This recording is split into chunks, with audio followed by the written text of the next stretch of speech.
But when we were in Sumter, we lived in a little house, a little frame house that we rented. I don't remember how much, but the railroad tracks and the trains, Amtrak, ran right through there, about as far as where I'm sitting out to the curb of our street over there. And it was very fast. And then to the back of the house, there was a highway that went all the way up to the Capitol. And one morning, I was in that little front room. We made a living, by the way, by going to the peach orchard with the Black people.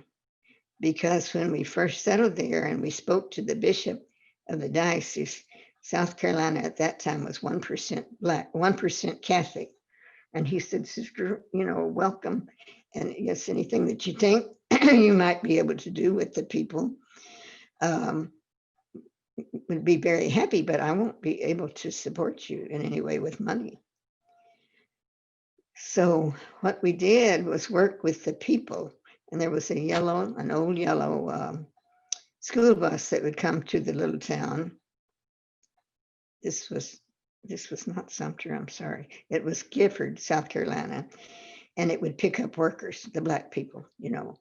And so we said, well, would we be able to do that too? We didn't, I don't think we had a car.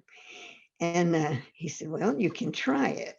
There is the young Black man who's the overseer, who's the manager of the orchard owned by white people. And it was out of town someplace. And, he's a minister. And if things work out for you with him, well, fine. So we said, well, we'll try it. So there were 3 of us. And 2 were going to go and 1 would stay home. And then we'd alternate. So we went. And as we got on the bus, they were talking and laughing and having the biggest time. But when we got on, it just hushed. And I heard somebody say, "It's them white church ladies. It's them white church ladies." They didn't accept us at all at first. That's still another story. But anyway, we got on the bus and they were very quiet. And we began work. And there was a Black man on a tractor, and he pulled these kind of crates that were on wheels, about 3 or 4 of them behind his tractor. And we picked peaches. We went to the peach orchards. And you would be on a flatbed truck bouncing around from field to field to take you to the different orchards. And I was then maybe 40 or 45 years old. And I found the Black people seemed to have a lot of respect for the aged, and I was aged by then to them. And they would come on. This one would say, "Come on, sis." No, it was never sister. "Come on, sis. We helped you up. We helped you up." And I said, "I can do it. I can do it. Come on, sis." So anyway, the leader of that group, and this young man who was the foreman, told us, there are 2 older women that are the leaders. And if you hit it off with them, you'll be okay. So we thought, oh my goodness. So they took us over right away. And they were the ones that would later say, "Help, get on, sis, we'll help you." But this leader, her name was Black Jesus. Everybody called her Black Jesus. That was a lady, an older Black lady. Maybe she was 45 or 50, about my age. She was old. Maybe she was 55. And she was Black Jesus. And for some reason or other, and I don't know what it was, I hit it off with her.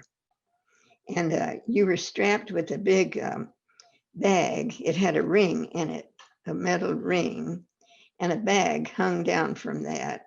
And it would be around your waist, and it was strapped up over your shoulders, and it hung almost to the ground, just enough room for you to walk. And you put your peaches in there.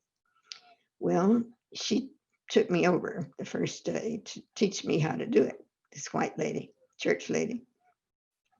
And so I would pick the peaches, and they'd tell us exactly what kind of peaches to pick. If it was for preserves, you had to pick the real ripe peaches, and they would show us what to pick. And so this went on a few days, and it was a little stiff at first. But for about the 3rd day, she said, "Come on, sis." They went by Sister Rita. She said, "Come on, sis." I help you. And she would put peaches in my bag. And I said, but Jesus, you can't do that. I said, you're not going to make any money. She said, hon, you so slow. You need help. You just need help. I said, but Jesus, I'll get better. Don't do that. And she would put peaches in my, and then once you got it full, you'd go over to this man on the tractor and you had a little card and he had punched the card. And I don't know how much we got paid, but we made enough to buy groceries anyway, doing that. So that was a real experience. And I loved Black Jesus. And she loved me too. We got along real well. So that worked out fine.